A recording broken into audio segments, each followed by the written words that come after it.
tranquila, bueno, pues hice lo que tenía que hacer o no tuve otra opción y seguir uno con su vida tan feliz. ¿Es esto posible? Segunda cuestión, ¿les afecta a todas? Porque, bueno, pues hay personas que después de un aborto parece que a primera vista sí se ve que pues, han quedado afectadas, que otras que no lo parecen tanto, o incluso hay algunas que son militantes pro aborto, ¿no? Y la tercera cosa que voy a decir un poco es, bueno, pues cómo se siente una persona que ha pasado por un aborto, ¿no? Bueno, primer tema entonces, ¿se puede abortar y ser feliz? ¿El aborto es algo bueno para la mujer? Ya lo vamos a ver también en su momento, ¿no? Que se nos vende como el aborto como algo bueno para la mujer, ¿no? Ya no, ni siquiera se entra en el debate sobre el bebé, si es o no un bebé, sino que se nos dice que, bueno, pues es un derecho que tenemos, que es algo bueno. Pero si es algo bueno, nos hace felices. ¿Una persona puede abortar y ser feliz? Pues la respuesta es que no, porque la naturaleza no puede mentir. ¿Qué significa esto? Bueno, pues cuando una se queda embarazada, pues tu naturaleza te dice que esperas un hijo.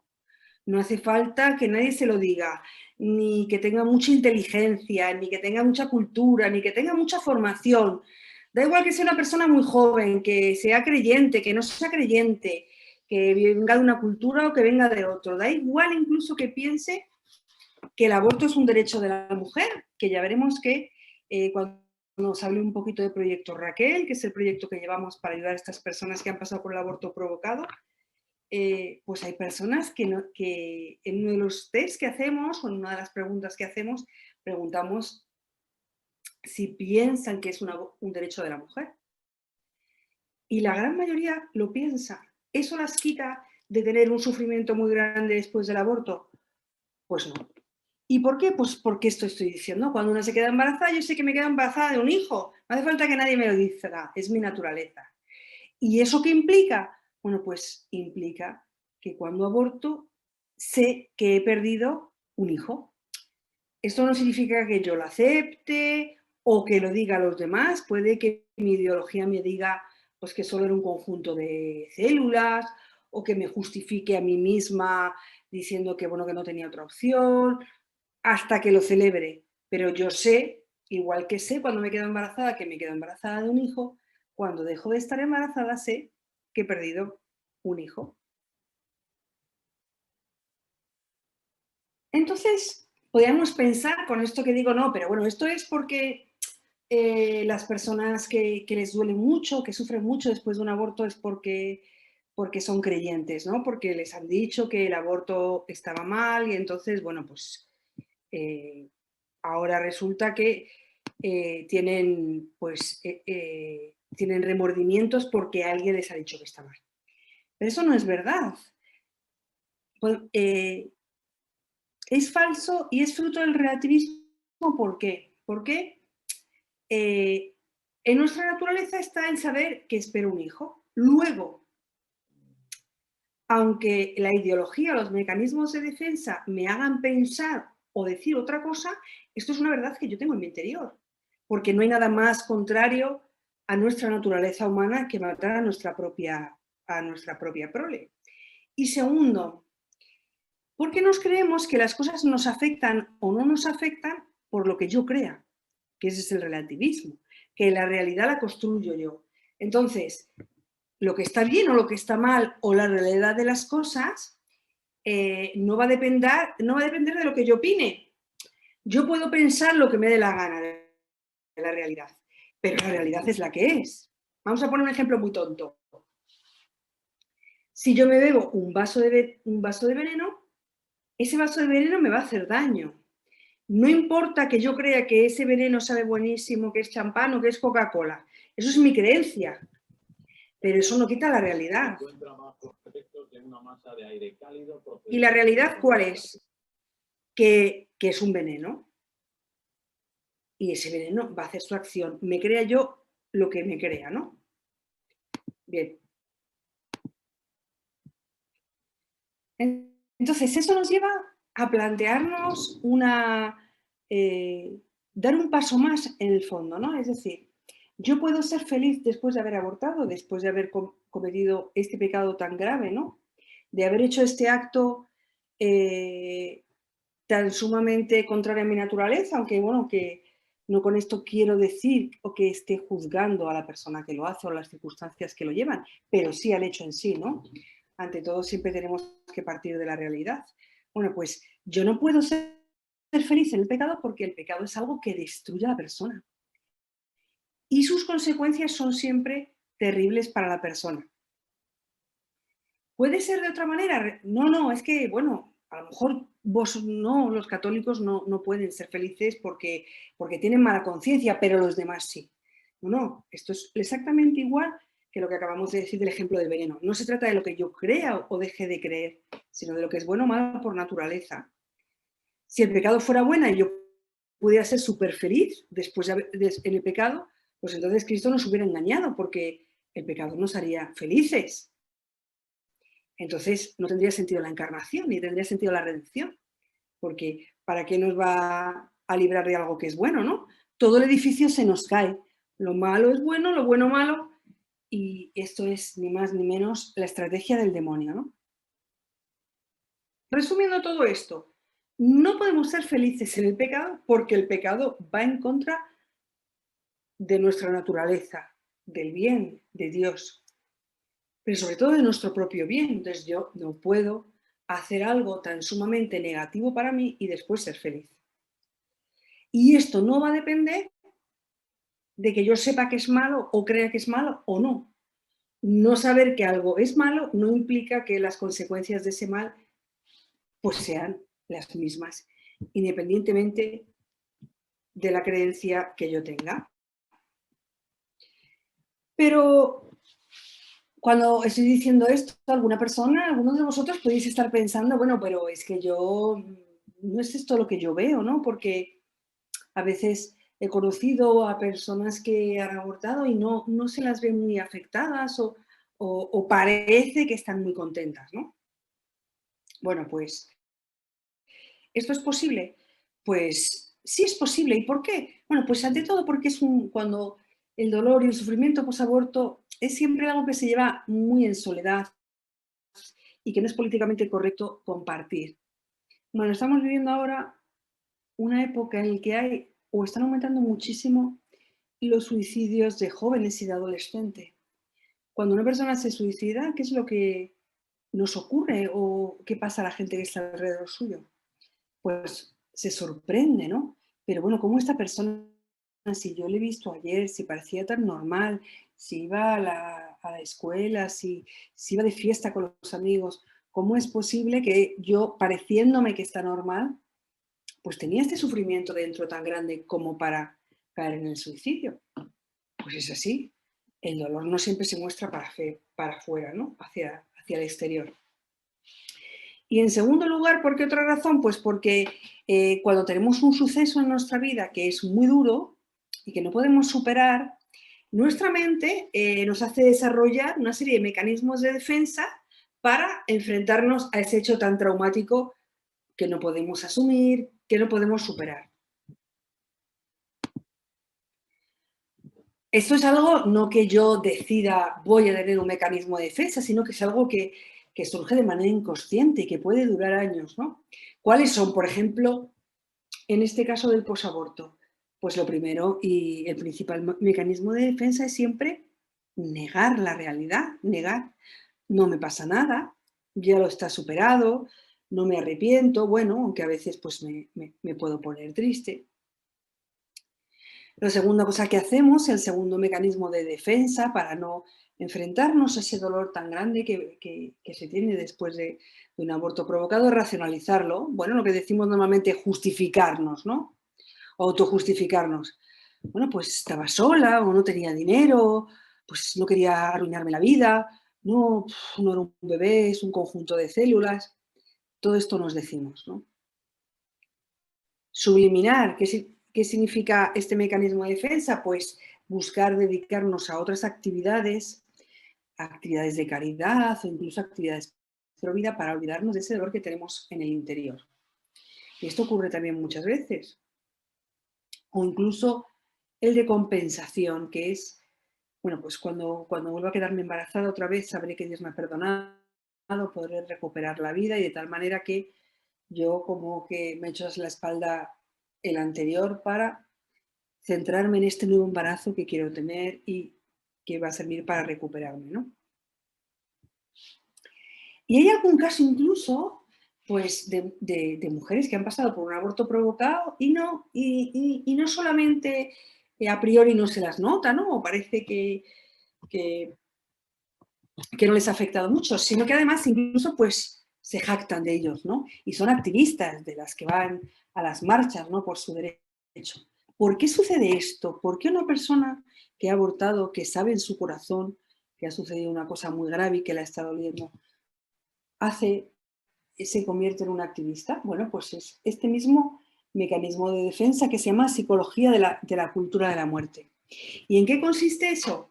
Bueno, pues cuanto más normalizado y aceptado sea socialmente lo que yo he hecho, ese aborto que me he provocado, pues menos culpable me voy a sentir.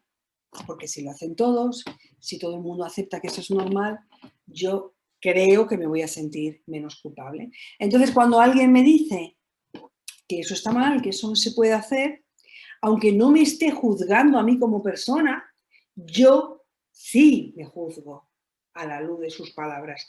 Yo sí me siento juzgada.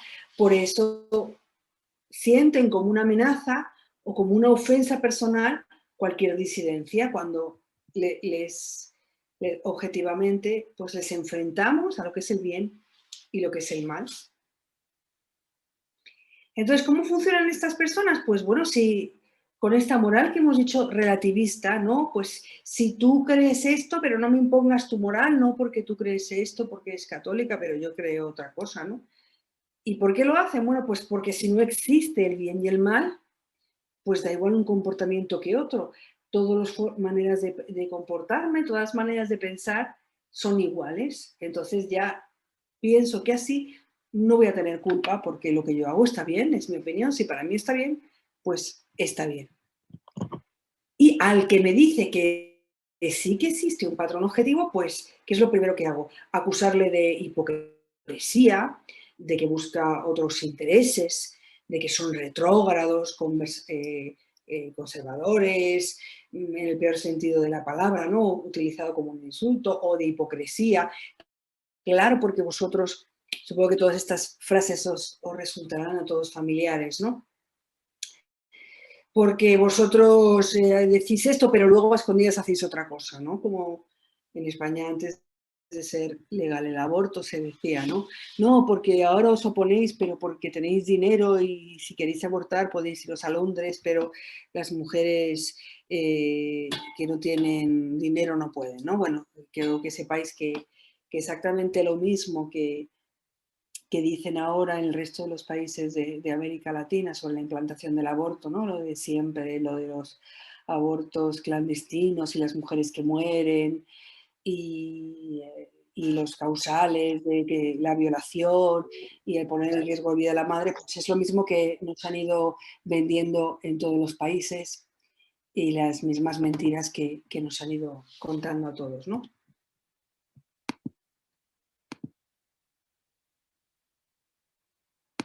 La siguiente cosa que me parece importante decir es que, bueno, cuando estamos hablando del aborto y cómo el aborto afecta, siempre estamos pensando en las mujeres, es decir, estamos pensando en la madre, no en la persona que se queda embarazada. Pero esto no es así. ¿Por qué? Porque cuando una mujer se queda embarazada, como hemos dicho, sabe que va a ser madre. Claro, pero es que un varón, cuando su pareja se queda embarazada, también sabe que va a ser padre. Y los padres de ambos saben que van a ser abuelos. Y los hermanos de ambos saben que van a ser tíos. Porque nosotros nacemos en una familia y nacemos de una madre físicamente. Claro, pero con la intervención del padre, si no, no estamos aquí tampoco. Y siempre en el seno de una familia. Entonces, cuando hay un aborto, hay una persona en esa familia que muere de forma violenta y eso nos afecta a todos y cada uno de los miembros de la familia, ¿no? El feminismo nos ha metido esta frase tan terrible de nosotras parimos, nosotras decidimos. Son mantras que nos dicen y que suenan muy bonitos, pero que no tienen ningún sentido, ¿no? O sí lo tienen, pero tienen un sentido destructivo. ¿Por qué? Porque que esto del embarazo y del aborto es algo nuestro, lo que hace es dejarnos solas siempre a las mujeres, ningunear al varón, alejar a la mujer del resto de su familia, y esto es una estrategia. Y solo un comentario más, que no solamente los miembros de la familia, ¿no? La mujer de una manera especial, podemos decir, porque lo vive físicamente, ¿no? Pero a toda la familia, sino que también afecta al personal sanitario. Porque el personal sanitario toma parte en el aborto y saben y ven con sus ojos que efectivamente se está acabando con una vida. Bueno, pues una vez que hemos visto que vamos a ponerle un nombre que a mí me gusta regular, pero bueno, algún nombre tenemos que ponerle, ¿no?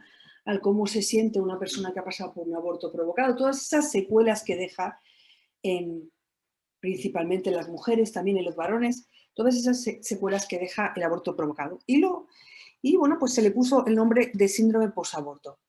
A mí me gusta regular, ¿por qué? Porque síndrome da la sensación de que es un trastorno, ¿no? Como que te ha tocado algo fuera de lo normal o algo patológico, y no es así. Es la respuesta normal de una persona que ha perdido un hijo y que lo ha perdido en estas condiciones tan sumamente dramáticas, ¿no?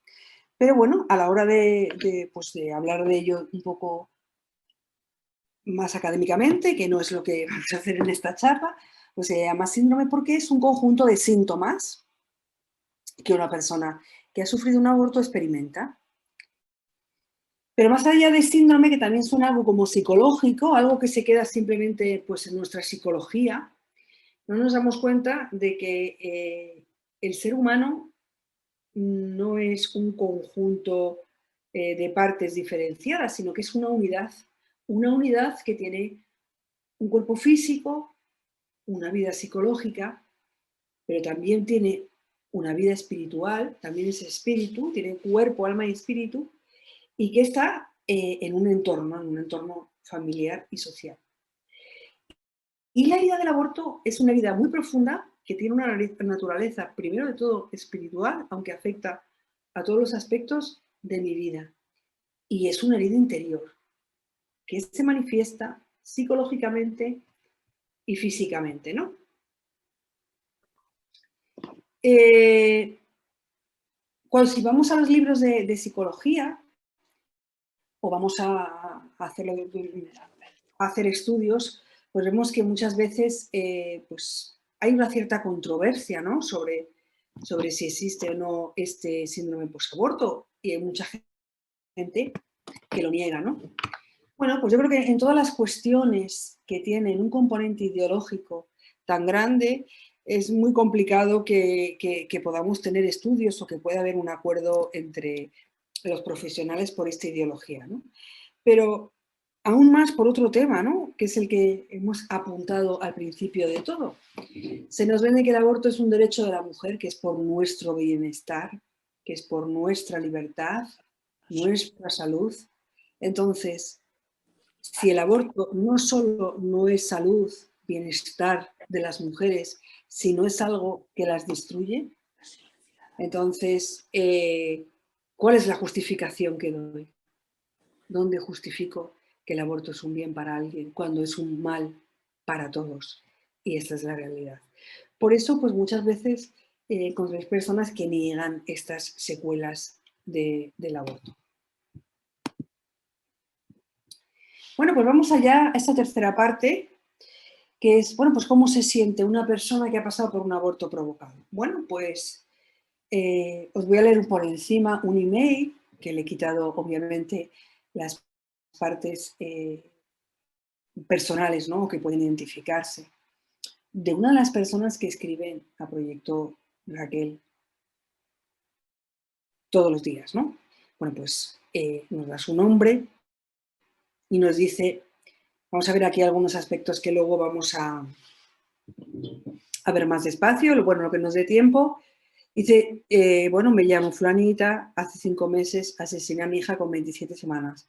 Daros cuenta que cuando una persona cae en la cuenta, lo dice con esta crudedad o con esta crudeza tan terrible, que a mí me da hasta cosa leerlo, ¿no? Porque no, en ningún caso es nuestro objetivo el señalar a nadie, ¿no?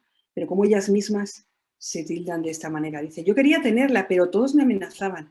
Mis padres que me echarían de casa, mi novio que me abandonaría, todos que me decían que no terminaría los estudios y esas cosas. Me presionaron tanto que acabé por ceder y aborté, ¿vale?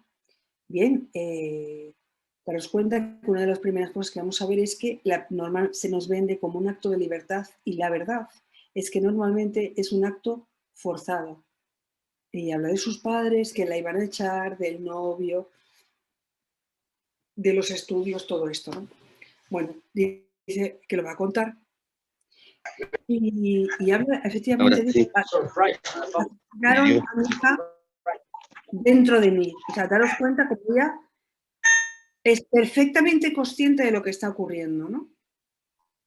Dice, ya no soy siquiera capaz de llorar, siento que me he vuelto fría toda, me duele tanto haberlo hecho solo por la presión de los demás.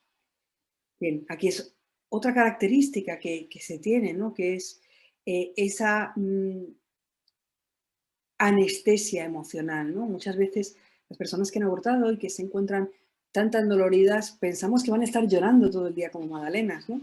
Y no es así, sino que más bien al contrario, a veces tienen esa anestesia emocional, ¿no? Por eso dice que es incapaz de llorar o que se vuelve fría.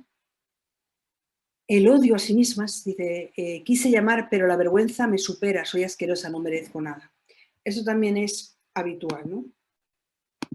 Seguimos con el siguiente email que mandó y nos dice, nos habla del perdón. Dice, no me siento merecedora de perdón, ni de Dios, ni mucho menos de mi pequeña. ¿Vale? Entonces, otra de las cuestiones fundamentales dentro del tema del posaborto es ese sentirse tan culpable, tan miserable, que no merecen el perdón. Bueno, Sigan dice, ¿sabes? Ella ya habría nacido, su fecha de parto era tal, ya sabía cómo la iba a amar, sueño con ella. Saber que personalizar a ese hijo perdido, saber que ha perdido un hijo, y pensar sobre todo a veces pues en el acordarse de una manera especial o del día que hubiese nacido o de la fecha del parto. Dice, a veces me pregunto si estará con Dios, si me estará esperando, si me perdonará otro día, si me perdonará un día. Es la pervivencia, ese sentimiento que tienen de pervivencia del hijo perdido. ¿Vale? Siempre le repito cuánto la quería y cuánto la sigo queriendo, aún despierto de mis pesadillas deseando acariciarla, pero nunca es así, se convierte en una pesadilla todavía peor de la que despierto. Bien, aquí tenemos dos cosas también. Por una parte, esa espiral de autodestrucción, está hablando de pesadillas, de cómo no puede dormir por la noche, pero está hablando sobre todo de que ese duelo no superado por esa niña que ha perdido, ¿no? Bueno, vamos a, una vez que os he comentado brevemente con un ejemplo este email, vamos a resumir cuáles son estas características de las personas o cómo se sienten esas personas que han pasado por un aborto provocado. Y vamos a hablar de estas 6 características comunes en mayor o menor medida a todas estas personas, ¿no? Sentirse víctima, sentirse culpable, haber sufrido un trauma, por eso ya hablaremos, empezó a llamarse en un primer momento estrés el trauma posaborto, por analogía con el estrés postraumático que sufría, sentirse incomprendida, entrar en una espiral de autodestrucción y lo que hemos comentado de esta pervivencia del hijo perdido. Como veréis, todas estas cosas están implícitas en el email que os he leído y os lo voy a ir poniendo de ejemplo. Me siento víctima. ¿Por qué se siente víctima? Bueno, pues me siento víctima porque nadie me dijo la verdad, nadie le dijo las consecuencias, se sintió forzada y presionada. Habéis oído cómo ella nos dice en el email que la presionaban sus padres, que la echaban de casa, el novio que la abandonaba, los estudios, todo eso. Me siento forzada, me he sentido presionada, ¿no? ¿Y eso que me genera? Pues un rencor hacia todas esas personas que me han causado ese mal tan grande del aborto provocado, diciéndome que era lo mejor que podía hacer, ¿no? No solamente hacia las personas concretas que a lo mejor ayudaron en la decisión, sino pues hacia toda la sociedad y hacia los médicos que se lo presentaron como una solución fácil con sus problemas, ¿no? Algo que nadie les dijo la verdad, nadie les dijo lo que iba a venir luego. A la vez se sienten culpables. Bueno, habéis visto que ella se siente muy culpable, dice que no merece nada, que no merece el perdón, se llama a sí misma asesina, se desprecia profundamente. ¿Por qué se sienten culpables? Bueno, pues porque saben que aun siendo perdonadas, en última instancia consintió. Por eso dice, piensan que Dios no la puede perdonar, que no merecen el perdón, que por eso no se perdonan a sí mismas, ¿no? Esto lo hemos visto en el principio del segundo email, no merezco que Dios me perdone, no merezco que mi hija me perdone. El sentimiento de culpabilidad. Y como hemos estado explicando, que al principio del epígrafe, al principio de la charla, esto no es porque alguien me ha metido en la cabeza que está mal, no. Me siento culpable porque yo sabía que tenía un bebé dentro, un hijo dentro, y ahora ya no lo tengo. Esto es la causa, no que nadie me haya convencido de que era bueno o de que era malo. Siguiente, es una experiencia muy traumática. No, bueno, pues nos dicen, no, esto no es nada, es una pequeña operación, nada, en 10 minutos estás fuera, no deja secuelas, etcétera, etcétera. Pero no es así, porque la propia experiencia del aborto es una experiencia terriblemente traumática, ¿no? En la cual te deja después síntomas de lo que se llama estrés postraumático. Es decir, ¿qué consiste el estrés postraumático? Pues que cuando una persona sufre un trauma muy grande, después recuerda pequeños trocitos, ¿no? O sea, tiene como conectores, ¿no? Y cuando recibe determinados estímulos, toda la experiencia traumática vuelve a vivir. Esto se determinó, bueno, pues cuando los soldados de Vietnam, ¿no? Que después de haber vivido en la guerra experiencias súper traumáticas, pues oían un coche que una rueda se explotaba y entonces revivían toda su experiencia como si estuvieran metidos en la guerra. Bueno, pues una mujer que ha pasado por un aborto provocado, por ejemplo, por el método de aspiración, que es lo más habitual, y que ha sentido el aspirador dentro de sí, sacándole al bebé de sus entrañas, pues cada vez que hay un aspirador, siente o revive todo lo que vivió en ese momento. A partir de ahí entra en una espiral de autodestrucción, ¿no?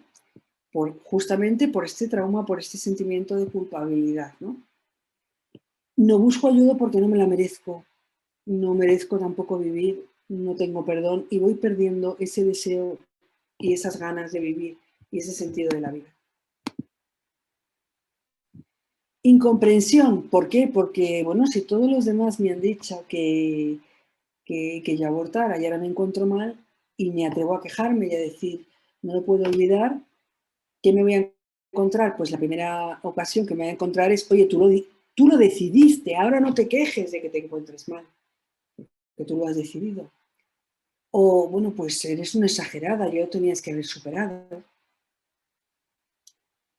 O tienes que olvidarlo porque no es para tanto, ¿no? Entonces, si yo cada vez que intento compartir ese dolor que tengo en mi interior, pues recibo este tipo de respuestas de, oye, pues tú lo decidiste, o a mí ya no me vengas, o tienes que olvidarlo, o yo no quiero hablar de ese tema, cosa que es muy habitual, ¿no? Que en una casa, mientras que se toma la decisión de abortar, se habla mucho del tema, pero una vez que el aborto ha sucedido, se convierte en un tema tabú del que nadie quiere volver a hablar nunca, ¿no? Entonces todo eso lo tiene que vivir en absoluta soledad e incomprensión. Pervivencia del hijo perdido. Bueno, habéis visto que ella habla de su hija perfectamente, de que sueña con ella, de que le gustaría despedirse y todo eso, ¿no? Yo no he conocido nunca en mi vida una persona que haya perdido un hijo en un aborto, sea provocado o no, y piensa que su hijo haya ido a la nada. Siempre hay ese sentimiento de que está en alguna parte, ¿no? Y también en este caso, no solamente ese sentimiento de pervivencia, sino lo que hemos visto en el email, que me preocupa o les preocupa si ese hijo las podrá perdonar. Pero siempre sabiendo que está en algún sitio, que era una persona y que está en algún sitio, no que era un grupo de células y no está en ninguna parte, o ha vuelto a la nada, sino que era alguien y ese alguien pervive. Lo cual hace que, bueno, cambien su relación tanto con Dios como con la Iglesia, ¿no? ¿Por qué? Porque hemos visto que en estas características de las personas que han abortado, en estas 6 características, son preguntas, surgen preguntas que tienen una naturaleza espiritual. Si yo pregunto o tengo que enfrentarme al tema del perdón y de la culpa, esto es algo de naturaleza espiritual. Si yo estoy pensando en la pervivencia de mi hijo después de la muerte, esto también es una pregunta espiritual. Hemos dicho que el síndrome posaborto, llamándolo de esta manera, pues tenía varios componentes o afectaba a toda la persona. Entonces, existe este componente espiritual y por eso a la hora de afrontar la sanación de una persona tenemos que dar respuesta también a estas preguntas espirituales. Entonces, Dios le deja de ser indiferente muchas veces, puesto que yo he podido tontear a lo mejor, tener una vida pues muy superficial, pero cuando me encuentro con un suceso tan fuerte, tan importante, pues Dios me deja de ser indiferente. Y la Iglesia también, en un doble sentido. O la rechazo, o me causa un rechazo mayor o menor, a veces fuerte. ¿Por qué? Por la psicología de la cultura de la muerte, ¿no? Porque si hay alguien que me dice que eso que he hecho está mal, aunque no me lo diga, aunque me acoge, aunque no me juzgue, yo me siento juzgada. Me siento, no que lo sea, ¿no? Pero por otra parte, también es la Iglesia la que me ofrece una respuesta para mis preguntas, la que me ofrece una puerta abierta, la que me ofrece esta oportunidad de perdón, ¿no? Por eso muchas personas que han pasado por un aborto provocado acuden al sacramento de la reconciliación, a pesar de que a lo mejor pues no lo habían hecho desde que habían hecho la primera comunión, ¿no? Pero en este momento ese sentimiento de culpa y también el sentirse víctima les hace tener esta necesidad de sentirse perdonadas, ¿no?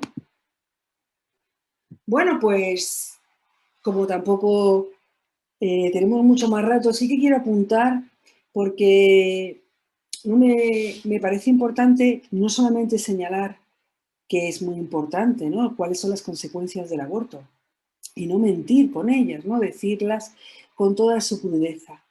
Sí, pero creo que nosotros tenemos que dar un paso más y decir, dar una esperanza a las personas que desgraciadamente ya han pasado por ahí, ¿no? Obviamente que es muy importante esta primera parte de advertir, ¿no? De que no nos dejemos engañar de lo que nos dice el mundo que es tan bueno y no lo es, y que es nuestra muerte. Pero para aquellas personas que desgraciadamente ya han dado ese paso, también nosotros como Iglesia, y yo en concreto en esta charla quiero abrir este camino de esperanza. Bueno, entonces este camino de esperanza y de sanación, de esta vida tan grande que hemos hablado del posaborto, pues bueno, la vamos a explicar brevemente porque no me queda tampoco muchísimo tiempo, de la mano de lo que nos han ido diciendo los 3 papas, ¿no? Sobre todo quiero llamar mucho la atención sobre el proceso de sanación que nos cuenta en la encíclica Evangelium Vitae San Juan Pablo II, ¿no? ¿Por qué? Bueno, pues porque él en la encíclica Evangelium Vitae se dirige de una manera especial a aquellas personas que, como aquí podéis ver, han recurrido al aborto provocado, ¿no? Y es precioso porque por una parte, se dirige a ella siempre con un cariño y una delicadeza exquisita, y por otra parte, solo en este párrafo, que es la Evangelium Vitae 99, nos va a dar las fases de sanación de una persona que ha pasado por un aborto provocado. Y son también las fases de sanación que tenemos nosotros en Proyecto Raquel, que es el proyecto de la Iglesia de sanación posaborto. Bueno, pues vamos a ver entonces sin dilación qué es lo que dice San Juan Pablo II a las personas que han recurrido al aborto provocado, qué camino de sanación tan maravilloso las abre a estas personas, ¿no? Bueno, lo primero y muy importante, dar esperanza, ¿no? Lo que he dicho, no nos quedemos solo con lo dramático que ha sucedido, que desde luego lo es, pero, y nos lo dice, probablemente la herida aún no ha cicatrizado. Lo que ha sucedido es injusto. También entiende un poco, no justifica, ojo, pero entiende cuántos condicionamientos pueden haber influido, qué dramática puede haber llegado a ser esa solución, ¿no? Sin embargo, primera luz que nos abre, no perdáis la esperanza. Qué bonito, ¿no? Qué necesario es, sobre todo en estos tiempos, abrir esa puerta de la esperanza, ¿no? Cómo se sentía esta chica que nos ha escrito el email, ¿no? Qué dolor tan profundo y sobre todo qué desesperación. ¿Qué es la desesperación? La falta de esperanza. Y nos dice en los siguientes párrafos las tres claves de este proceso de sanación. Primero, antes bien, comprended lo ocurrido e interpretadlo en su verdad, es decir, la fase de la verdad, ponernos en la verdad. Segunda cosa importantísima que nos dice, si aún no lo habéis hecho, abríos con confianza y arrepentimiento al Padre de la Misericordia que os espera para ofreceros su perdón. Segunda gran fase, el perdón. Y tercera gran fase, os daréis cuenta que nada está perdido y también podréis pedir perdón a vuestro hijo que ahora vive en el Señor. Pues la tercera fase específica del posaborto, que es el duelo perinatal, la reconciliación y la despedida del niño perdido. Bueno, pues vamos a ver un poquito en qué consisten estas fases. Comprender lo ocurrido e interpretarlo en su verdad. Si la verdad, no hay sanación. Si la verdad, no se puede construir nada. ¿Qué significa entrar en esta verdad? Bueno, pues todos estos mecanismos de defensa psicológicos de los que hemos hablado, ¿no? Negarlo, bueno, ya lo estoy superando, bueno, no era nada, bueno, no tuve otra alternativa. Todo esto son mentiras. En un momento determinado, cuando yo no puedo asumir un hecho, pues este mecanismo de defensa me defiende, ¿no? Pero al final, si yo me quedo instalada ahí, estoy viviendo una mentira y yo no puedo ser feliz en la mentira, como hemos dicho antes, porque va en contra de mi naturaleza. No voy a poder hallar paz, no voy a poder ser feliz, no voy a poder sanar desde la mentira. Entonces, tengo que darme cuenta de las mentiras que me dijeron para conducirme al aborto. Tengo que darme cuenta de las mentiras que me he contado a mí misma para decidirme a montar. Y tengo que darme cuenta de todos los mecanismos de defensa que he desarrollado como caminos equivocados para superar este dolor del posaborto. ¿Qué más significa eso de comprender lo ocurrido e interpretarlo en su verdad? Pues todo eso también es un proceso que que supone dar varios pasos, ¿no? El primero, pues necesito entender lo que me pasa, lo que ha pasado en mi vida desde que aborté.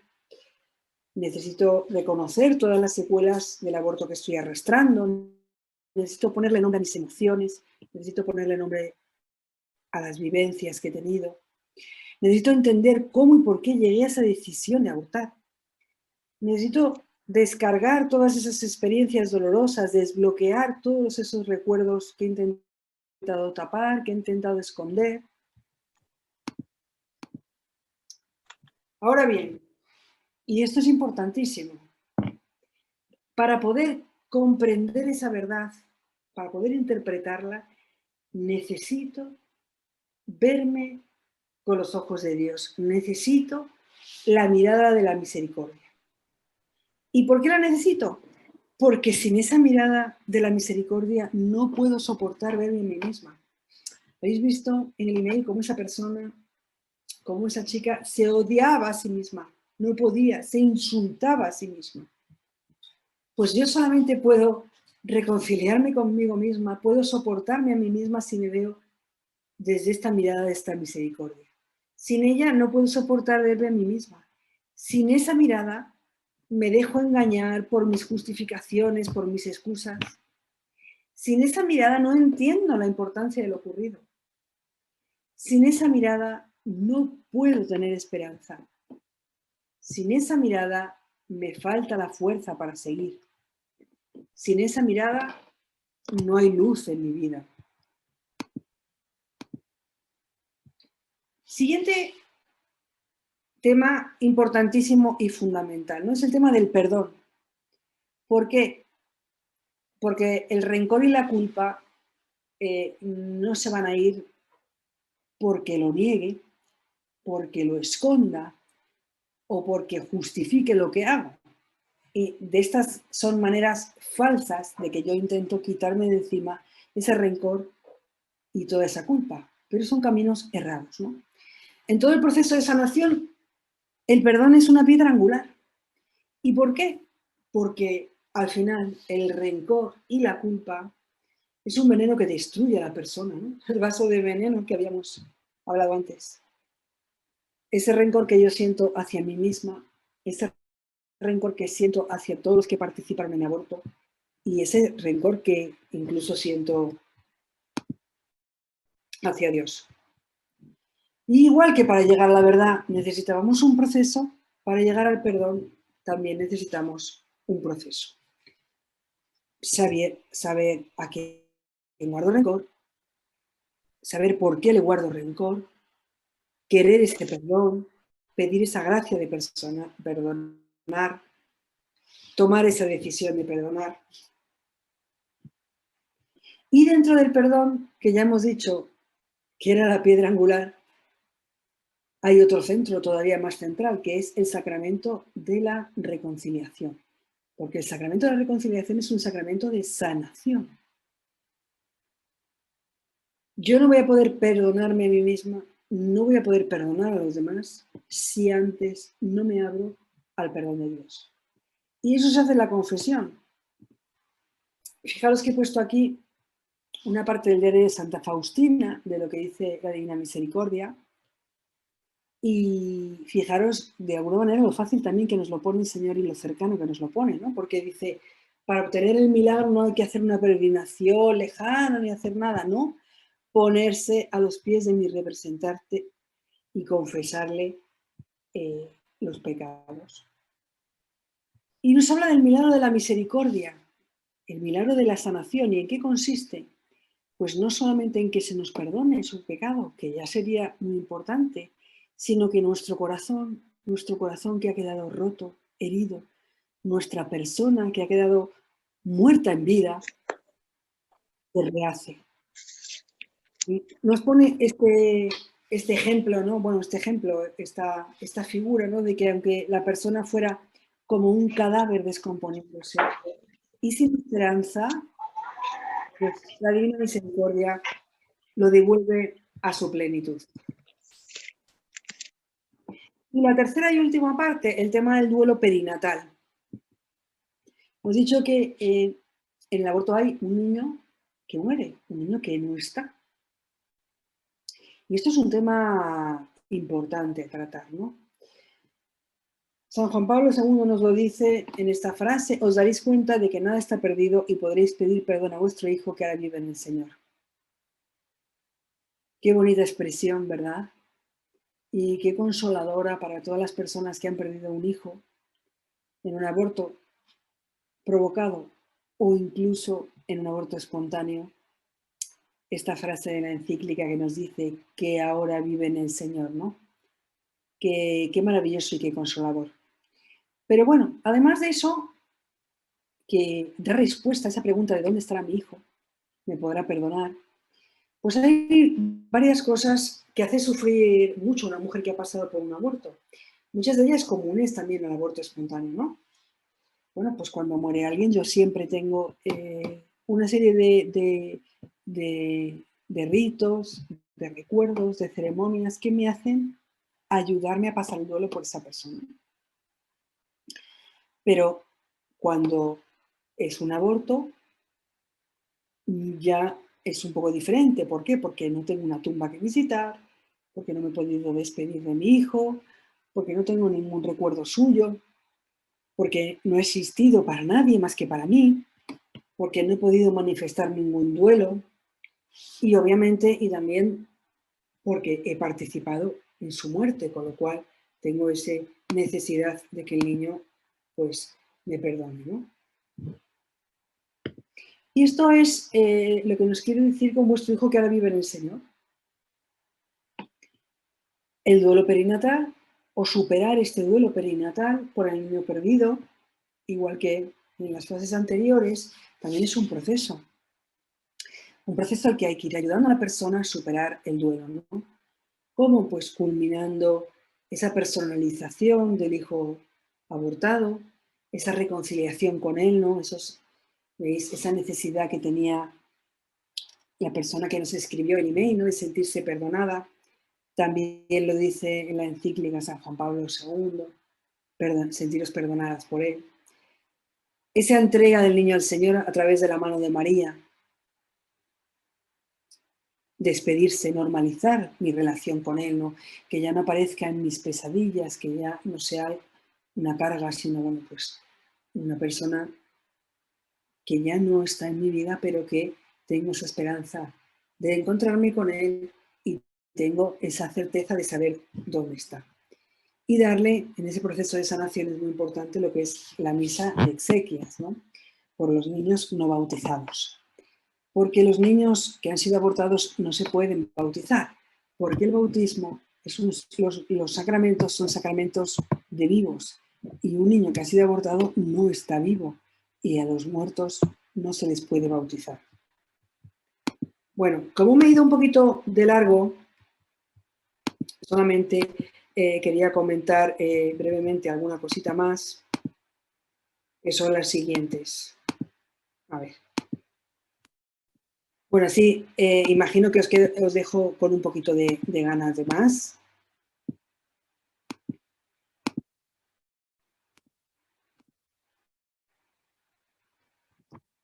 Dos cositas me queda por decir. Una, ese proceso del que yo he hablado, bueno, pues es básicamente y de una manera más concreta el que seguimos en Proyecto Raquel, que es el proyecto de la Iglesia que ofrece a las personas implicadas en un aborto provocado una atención individualizada, ¿no?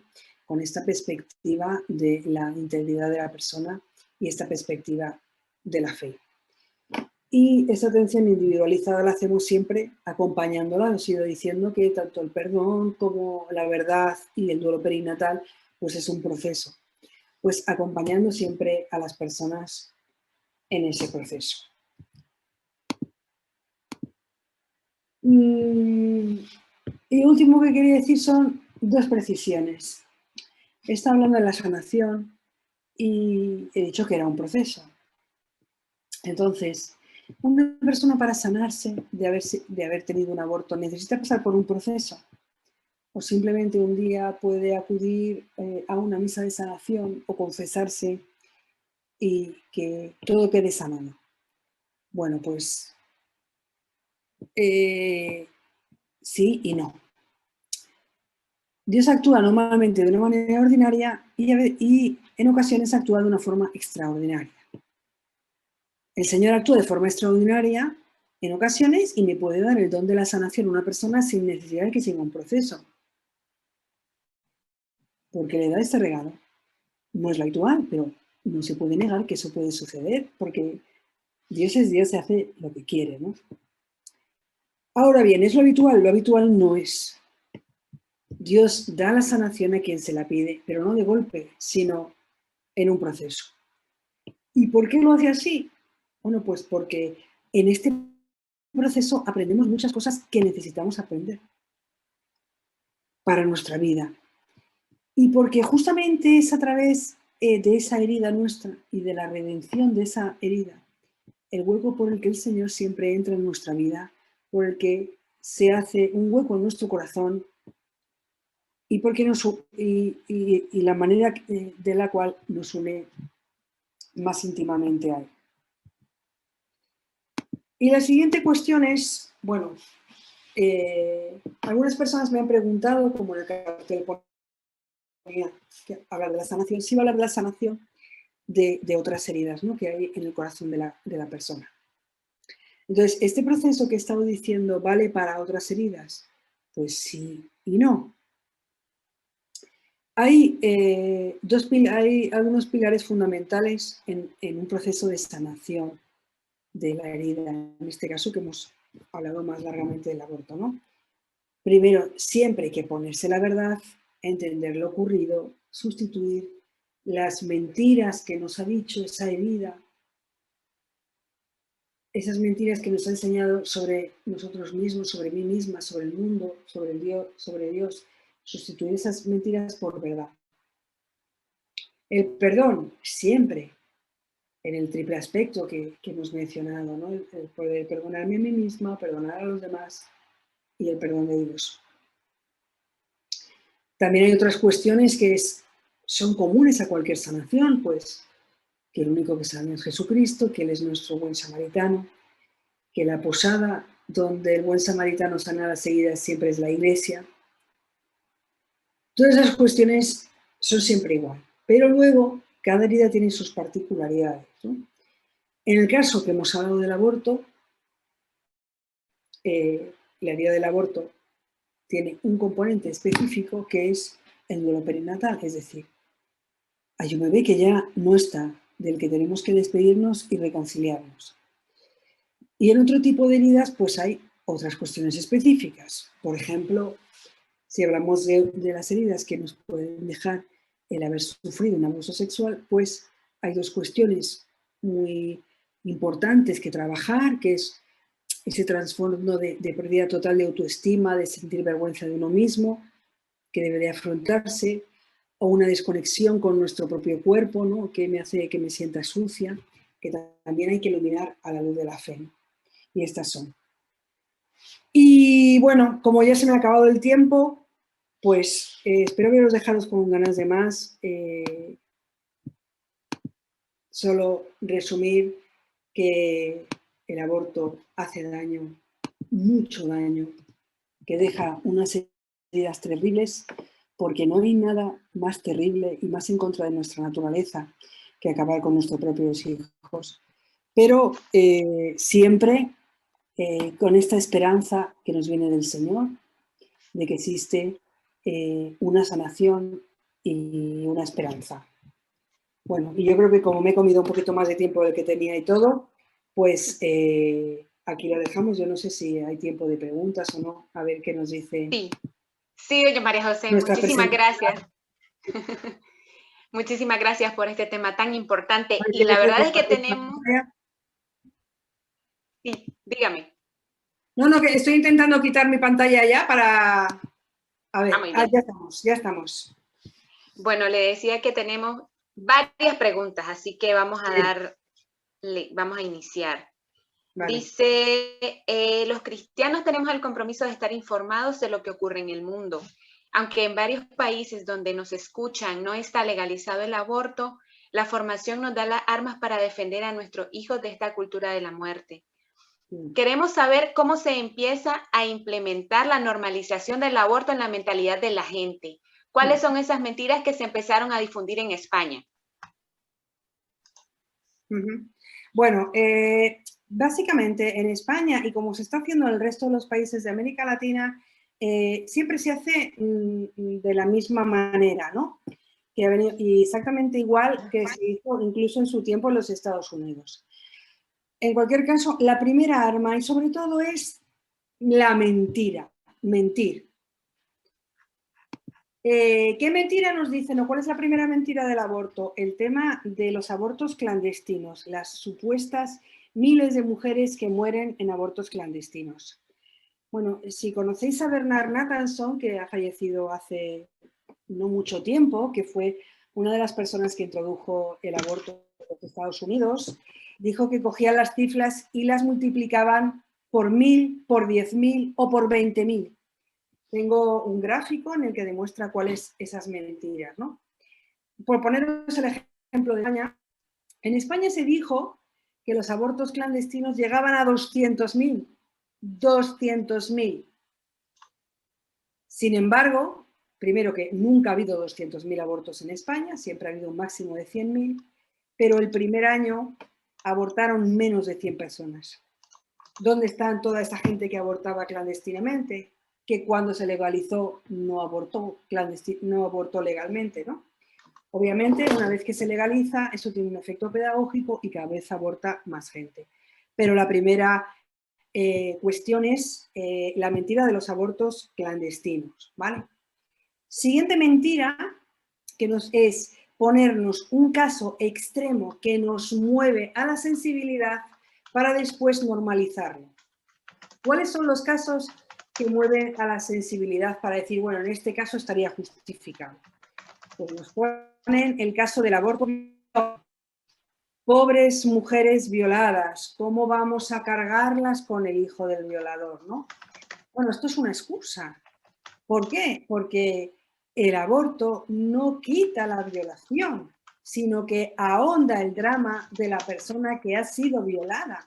Estamos utilizando a las personas abusadas y agredidas sexualmente para justificar algo que las perjudica más todavía. Entonces, bueno, pues nos ponen el típico caso de una niña jovencita o incluso en edad aún infantil, violada por su padre, que queda embarazada. ¡Qué horror, pobrecita! Pero esa niña, ¿en algo la beneficia abortar? No. Lo único que la beneficia es en que esos abusos y ese incesto quede tapado y que esa niña tenga un trauma mayor del que ya tenía.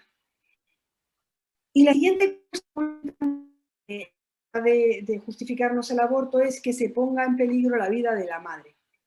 La vida de la madre no se pone en peligro por el embarazo, ¿no? Lo dicen los médicos, no hay ninguna condición que empeore con el embarazo. Si una persona está sana para quedarse embarazada, está sana para parir. El embarazo es algo natural, no perjudica a las personas, el aborto sí. Entonces, esos casos que se nos dice médicamente que el embarazo pone en riesgo la vida de la madre son, como ya sabemos, absolutamente mentira.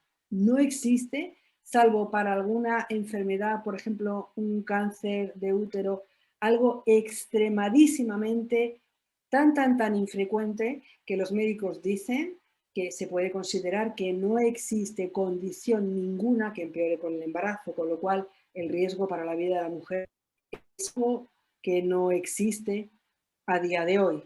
Y si existiera, por ejemplo, únicamente se me viene a la cabeza el caso de embarazo ectópico, se trata de salvar la vida de los dos. Eso no sería como tal un aborto provocado.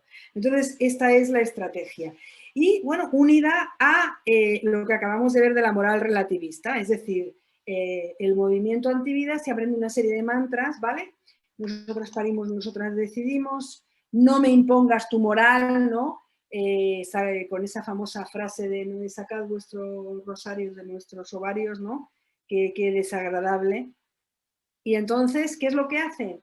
Lo que se llama el argumento ad hominem. No existe ninguna razón, no puedo argumentar con el aborto porque todo es malo. Entonces, ¿qué es lo que hago? Pues lo que hago es descalificar a la persona que me está diciendo, no, eso está mal, eres un retrógrado, me quieres imponer tu moral, tú dices eso porque eres católico, pero yo no tengo por qué creer, si tú no quieres abortar, no abortes tú, pero yo tengo derecho. Entonces, como no me pueden argumentar, argumentan intentando descalificar a aquellas personas que defendemos la vida. Y esa estrategia es exactamente igual en todas partes. Muy bien. Bueno, había una pregunta que justamente ha contestado al mismo tiempo que dice, las personas que defienden y promueven el aborto, lo que alegan es que las víctimas de abuso sexual deben ser sometidas a un aborto. Pero yo me pregunto, ¿acaso se cura una experiencia tan horrible como una violación con una carnicería sometiéndolas luego a un aborto? Bueno, así que ya queda Hay una cosa contestado. también, ahora que lo dices, que me gustaría decir. Muchas personas que pasan por Proyecto Raquel nos asimilan la experiencia del aborto a la violación. Es decir, dice, yo cuando tuve el aborto me sentí como violada, como si me violaran, ¿no? Sexualidad. Entonces, no solamente no te va a curar la herida del abuso sexual, sino que te la ahonda más aún. Una de las personas que fundó en Estados Unidos hace muchísimos años el Proyecto Raquel, a la que yo he conocido en persona, esto es lo que decía: puedo vivir con la violación, no puedo vivir con el aborto. Porque en la violación yo he sido una víctima, pero en el aborto soy culpable. Y en la violación yo puedo sanarme y todo queda, entre comillas, restablecido, pero en el aborto hay una persona que muere y la persona que muere no vuelve. Muy bien. Bueno, ahora tenemos aquí otra pregunta. Dice, si el aborto va en contra de nuestra naturaleza humana, ¿por qué no se resuelve solamente con una terapia psicológica o psiquiátrica?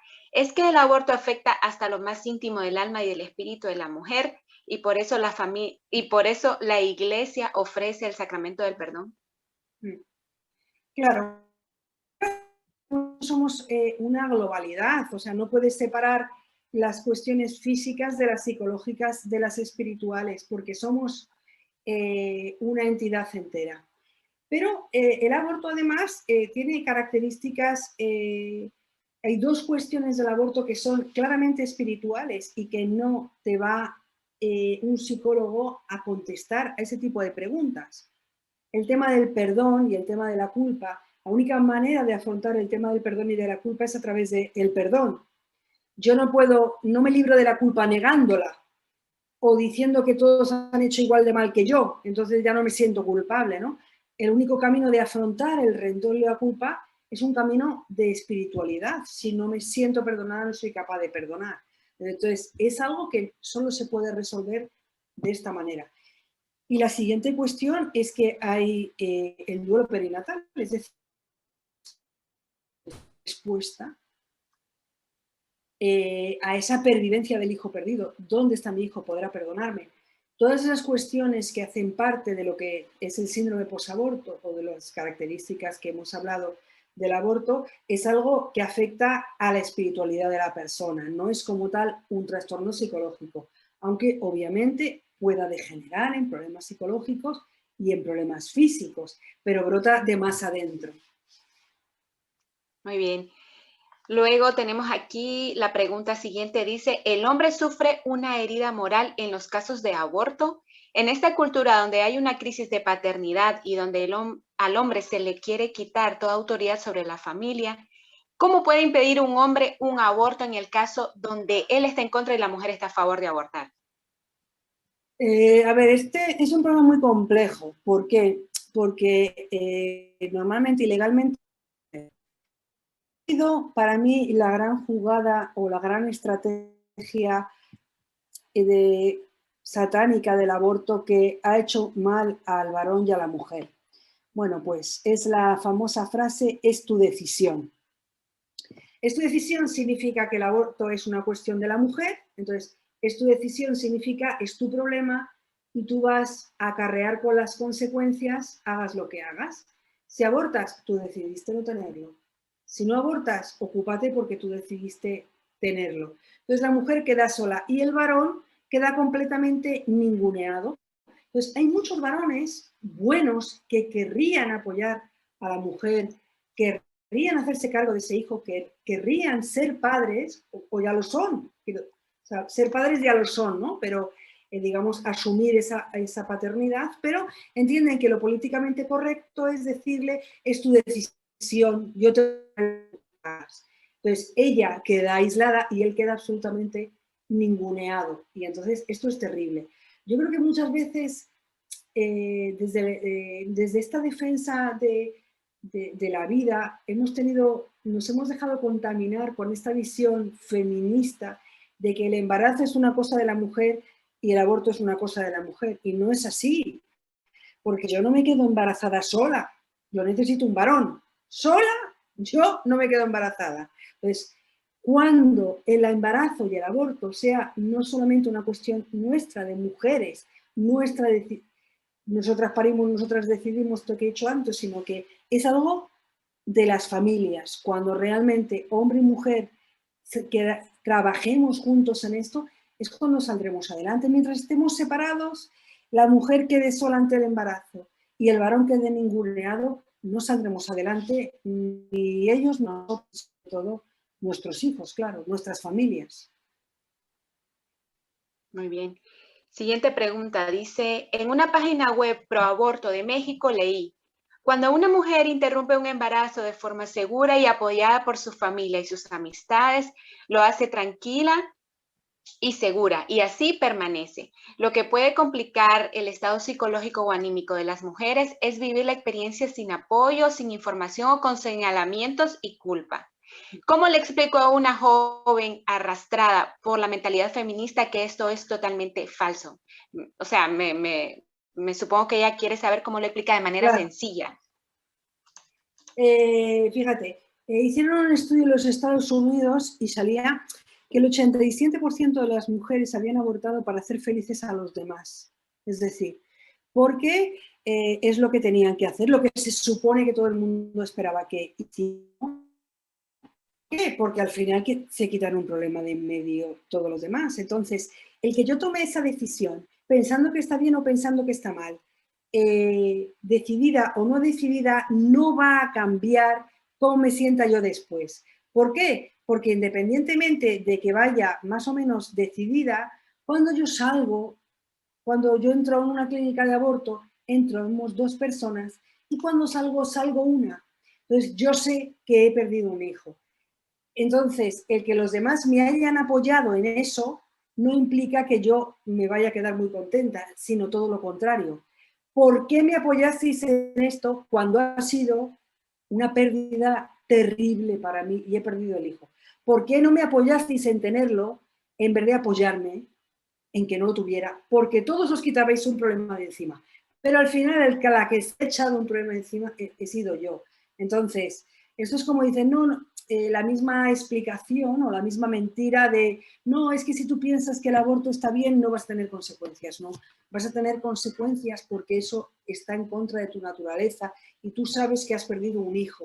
Y perder un hijo es la peor cosa, una de las peores cosas o la peor que le puede pasar a una persona. Y eso va a tener sus consecuencias independientemente de que te parezca bien, te parezca mal, hayas estado apoyada o no hayas estado apoyada. Eso no quita ni pone. Al contrario, más rencor sentiré yo hacia aquellas personas que me aconsejaron y apoyaron en hacer algo que al final ha sido mi pérdida, mi destrucción, mi dolor, mi hijo. Muy bien. En la siguiente pregunta entiendo yo, bueno, a ver, como que ellos ya pasaron toda esta etapa y ya sanaron, ¿verdad? Ese episodio que dejó este sufrimiento del aborto. Pero dice, ¿cómo los padres de familia es conveniente abordar este tema a los hijos, con los hijos?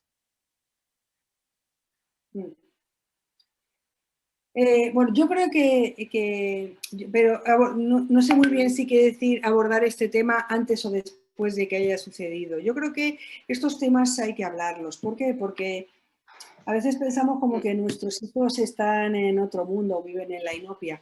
Y desgraciadamente, la inmensa mayoría de los adolescentes, por no decir el 100%, a partir de los 16 años, conviven con gente que ha abortado. En todos los colegios hay gente que ha abortado. Me dices que hay gente que lo oye de países donde el aborto no es legal. Bueno, pues es verdad que donde el aborto no es legal hay muchos menos abortos que donde es legal. Pero también tenemos la experiencia que ha abortado en sus países de origen sin ser legal, pero que se hace la vista gorda, ¿no? Y yo eso sí que también lo creo. Entonces yo creo que es importante hablar con los hijos antes y es muy importante después. ¿Por qué razón? Porque si no, se crea una barrera entre padres e hijos muy, muy, muy difícil de salvar. ¿Por qué? Porque si los padres, por ejemplo, apoyaron el aborto de la hija o del hijo, ella no se lo puede perdonar. Y ahí se crea una barrera de rencor increíble. Y después, por ejemplo, nos cuentan muchas mujeres que cuentan a alguien que han abortado y hay tres tipos se puede haber varias reacciones, ¿no? Parece lógico, nos parece lógico, o parecería que es la más normal, ¿no? Que alguien, que una hija contara a su madre o contara a un sacerdote o contara a una amiga que ha abortado y tuviera una reacción como violenta, como echándoselo en cara. Esto no suele ser lo habitual.